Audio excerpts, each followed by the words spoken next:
94TV입니다. 자, 이번 시간에는 2020년 6월 모의고사 3과목 풀어볼 거고요.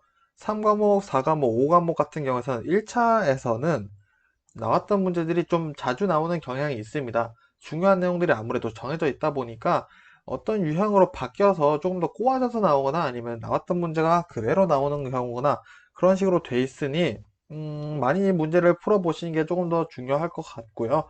그리고 3과목까지에서는 2차 실무와 연관된 부분이 조금 더 나오는 편이기 때문에 2차까지 같이 준비를 하시겠다라고 생각을 하시는 분들은 3과목까지는 조금 더 집중을 해서 같이 봐주시는 게 좋을 것 같습니다. 물론 모든 과목이 다 중요하지만요.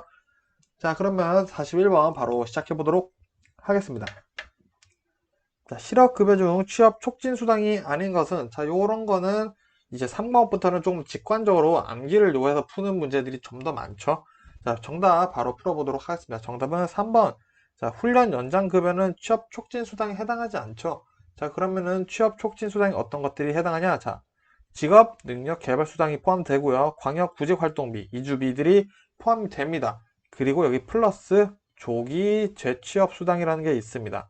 자, 실업급여 받아보신 분들은 다 아실 건데, 자, 말 그대로 실업급여를 받는 도중에 내가 취업을 했을 때 어느 기간이 지나면은 그 수당을 좀 더 지급을 해준다, 이런 내용들이 들어가 있고요. 그리고 뭐 이주비나 광역 구직 활동비 이런 게 포함되어 있는 이유는 나중 되면은 또 이제 공부를 하시다 보면 아시겠지만 실업의 형태에 따라서 그 대책이 될 수가 있습니다.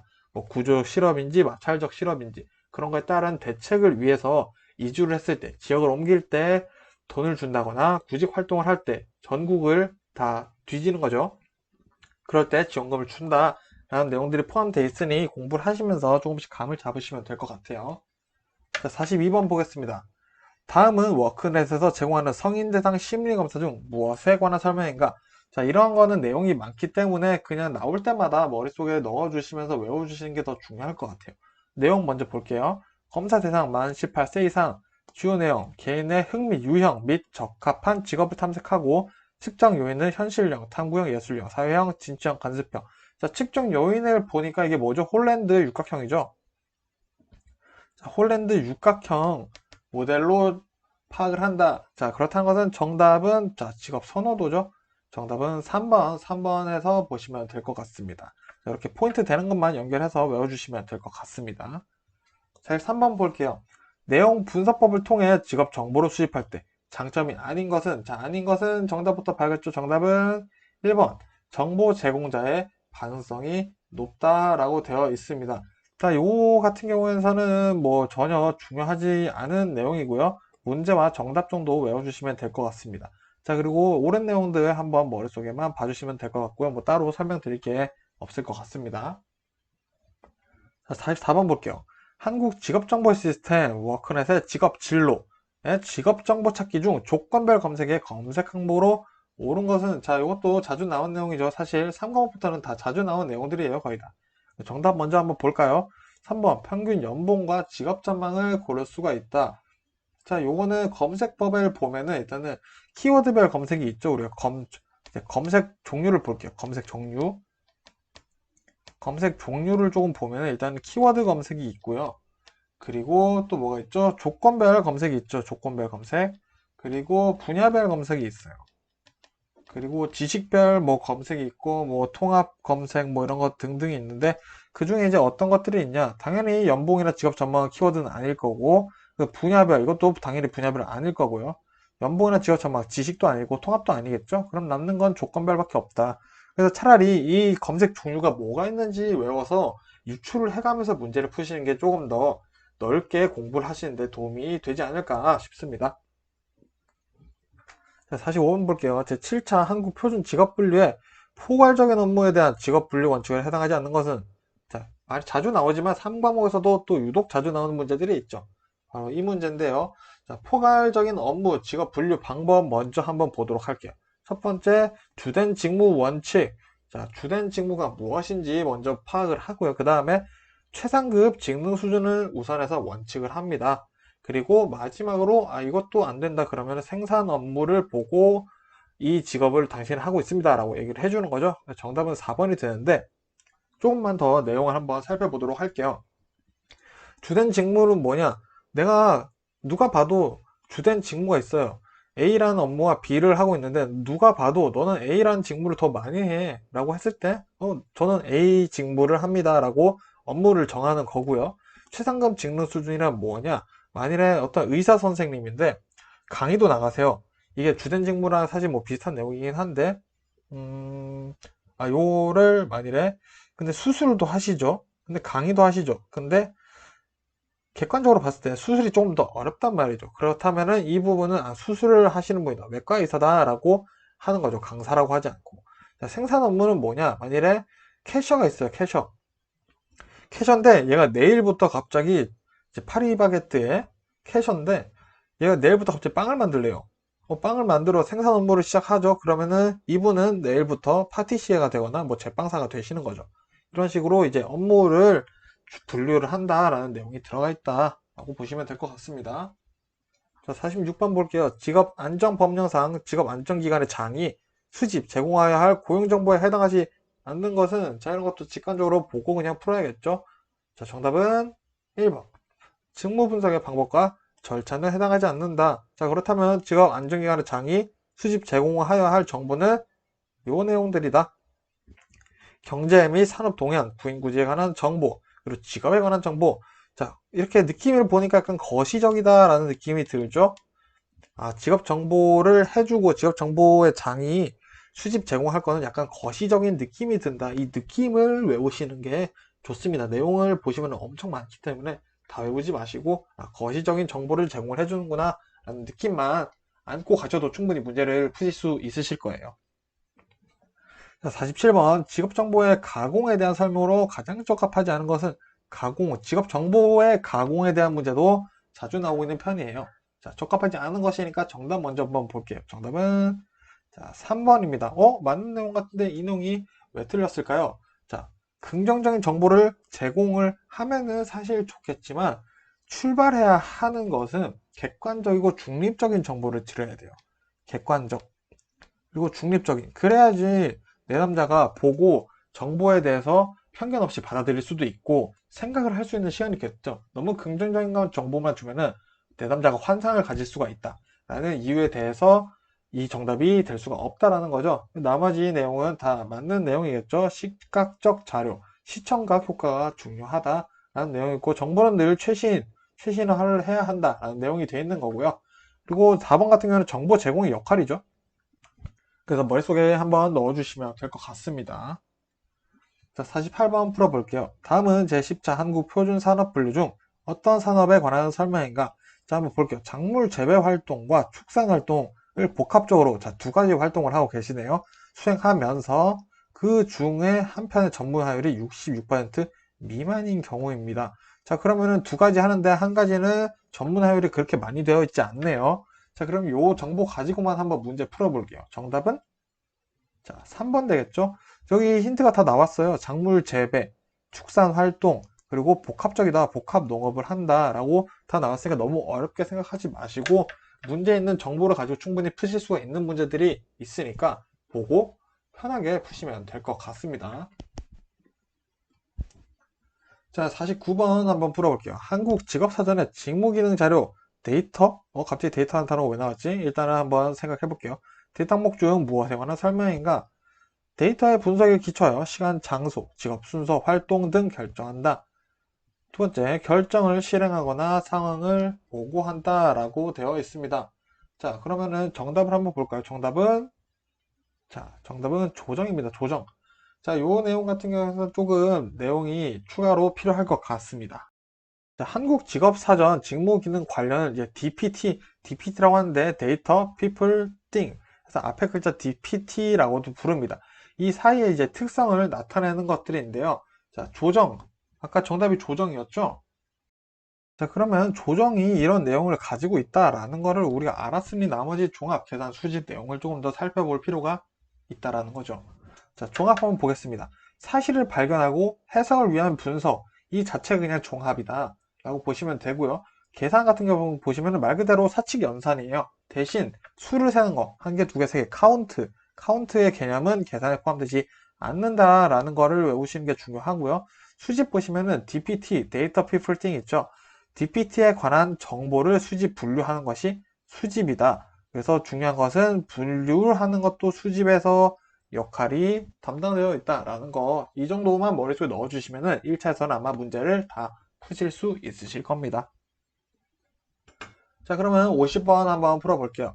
국가기술자격증 실기시험만 시행할 수 있는 종목이 아닌 것은, 자, 정답을 요거 바로 봐야겠죠. 정답은 3번입니다. 자, 그러면 실기시험만 시행할 수 있는 종목들 한번 알아볼게요. 일단은 금속재 창호 기능사 있죠. 그리고 항공사진 기능사 있어요. 그리고 미장 기능사, 요 세 가지 플러스 이제 타일. 자, 모든 것들 뒤에는 이제 기능사가 들어갑니다. 자, 타일 기능사, 그리고 온수, 온돌 기능사, 그리고 유리 시공 기능사도 있고요. 건축 도장 기능사도 있습니다. 그리고 거푸집 기능사도 있고요. 그리고 항공사진 기능사, 여기 했네요. 자, 그리고 지도 제작 기능사도 있습니다. 종류가 굉장히 많죠. 자, 그래서 요 정도만 알아두셔도 문제를 푸시는데 아마 어려움이 없으실 것 같아요. 요 문제도 생각보다 은근 계속 찔끔찔끔 나오고 있으니까 머릿속에 한번 담아두시면 좋을 것 같습니다. 뭐 시간 나시면 보셔도 될 것 같아요. 자, 이렇게 한번 정리를 해봤습니다. 여기 한글 속기 모든 급수 포함되고요. 조수기능사, 미장기능사, 타일, 온수온돌, 유리, 시공, 비계, 거푸집, 건축도장, 지도자, 항공사진, 도화, 금속재 창호 기능사, 이런 거는 인터넷 검색하면은 바로 나온 내용이니까 굳이 필기 안 하시고 머릿속으로 눈으로만 계속 보시면은 머릿속에 들어오실 거예요. 자, 그러면 51번 풀어보도록 하겠습니다. 제7차 한국표준직업분류상 다음 개념에 해당하는 대분류는 한번 볼게요. 일반적으로 단순하고 반복적이며 때로는 육체적인 힘을 요하는 과업을 수행한다. 자, 그럼 직능 수준이 조금 낮을 가능성이 있겠죠. 간단한 수작업 공구나 진공청소기, 전기 장비들을 이용한다. 제1직능 수준의 직능이 나왔네요. 수준의 일부 작업에서는 초등교육이나 기초적인 교육을 필요로 한다. 자, 그러면은 일단은 직능 수준이 1이라고 나왔습니다. 자, 사실 요거 가지고만 해도 문제를 풀 수가 있습니다. 자, 보기 한번 볼게요. 단순 노무 종사자는 1직능이죠. 자, 그러면은 정답이 바로 나왔네요. 정답은 1번이 되겠습니다. 자, 나머지도 한번 볼게요. 장치, 기계, 조작 및 조립, 조종사. 요거는 2직능이에요. 자, 기능원 및 관련 기능 종량사. 자, 관련 종사자. 요거는 3, 4직능이라고 볼 수 있겠죠. 판매 종사자 2직능이죠. 자, 요거를 쉽게 구분을 할 수가 있습니다. 다 외우냐, 2직능에 뭐가 있고 이렇게 다 외우실 필요가 전혀 없죠. 한번 볼게요. 자, 일단 1직능에는 단순 노무 종사자밖에 없습니다. 그리고 3, 4직능만 외우시면 되는데 3, 4직능은 뭐냐? 관련 종사자, 여기 관련 기능 종사자 있죠? 그리고 플러스 관리자, 그리고 전문가 느낌들은 약간 3, 4직능, 높은 수준의 직능을 요한다 라고 되어 있고, 나머지는 전부 다 2직능, 나머지는 전부 다 2직능, 1직능과 3, 4직능만 외우시면 되고요. 거기다 플러스 2직능에는 군인도 포함이 되고 있다라는 거 머릿속에 넣어주시면은 직능 가지고만 해도 문제를 아마 다 푸실 수가 있으실 겁니다. 뭐 구체적인 정보를 드리고 싶지만 문제를 푸는 요령을 저는 좀 더 알려드리고 싶네요. 자, 그럼 52번 보도록 하겠습니다. 제7차 한국표준 직업정보, 아이고 말이 안 나오네. 자, 직무 능력 수준, 말이 꼬였네요. 편집 안 할 겁니다, 그냥. 자, 직무 능력 수준 중 제2직능 수준이 요구되는 대분류는 커봐요. 바로 나오잖아요. 자, 한번 볼까요? 아까 관리자는 3, 4직능이라고 했죠. 2번 전문가 및 관련 종사자도 3, 4직능이죠. 단순 업무 종사자 1직능이죠. 자, 그러면은 나머지는 다 2직능이라고 했어요. 그럼 정답은 당연히 4번이 되겠죠. 자, 53번 보겠습니다. 이 문제는 일단 먼저 말씀드리는 거는 오류 문제예요. 그래서 모든 게 다 정답인데 우리는 이제 공부할 겸 한번 보도록 할게요.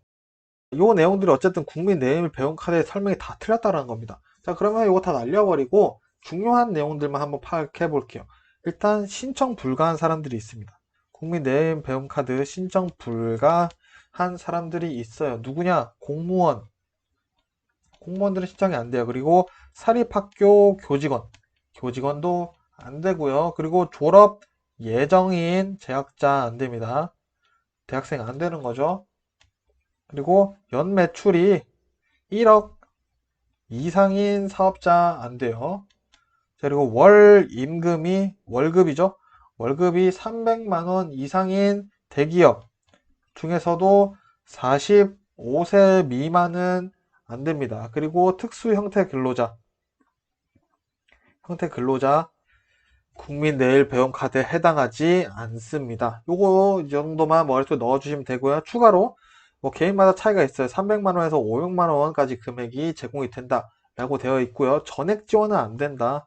전액 지원은 절대 해주지 않는 것이 국민 내일 배움 카드다. 어떠한 유형에서도 전액 지원은 없어요. 대신 그 퍼센트가 조금 다를 수는 있다. 요거만 머릿속에 넣어주시면은 내일 배움 카드 내용을 웬만하면 다 푸실 겁니다.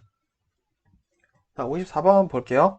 제10차 한국표준산업분류의 산업분류 적용 원칙에 관한 설명으로 틀린 것은? 자, 틀린 내용이니까 정답 먼저 볼게요. 정답은 바로 2번입니다. 자, 일단 이 내용 자주 나오는 친구의 1차에서 틀린 내용 한번 볼게요. 생산 단위 소유 형태의 법적 조직 유형 또는 운영 방식도 산업분류에 영향을 미친다라고 되어 있죠. 자, 말 그대로 일단은 보시면 일단 영향을 미치지 않습니다. 미치지 않습니다. 왜냐? 요거는 생산 단위의 소유 형태나 법적 조직 형태는 경제 활동과는 상관이 없는 요소죠. 내가 경제 활동을 하는데 생산 단위의 소유 형태나 뭐 조직의 유형 이런 게 중요하지 않죠. 그렇기 때문에 당연히 산업 분류에 영향을 미치지 않는다라고 볼 수가 있어요. 그럼 맞는 내용들이 있죠. 1번, 3번, 4번은 맞는 내용인데 요 내용들이 시험에 많이 나옵니다. 보기로 제시가 많이 되고 꼬여서 이 친구들이 정답이 될 때도 있어요. 그렇기 때문에 맞는 내용 잘 보시고요. 추가로 그래서 복합적인 내용 하나 더 말씀드릴게요. 복합적인 활동 단위는 최상급 분류해서 대로 나뉘고 그 다음에 중 나뉘고 소, 그 다음에 세, 그 다음에 세세까지 나뉜다라는 거 요것도 자주 나오는 보기거든요. 요거 맞는 내용이니까 머릿속에 같이 담아두시면 될 것 같습니다.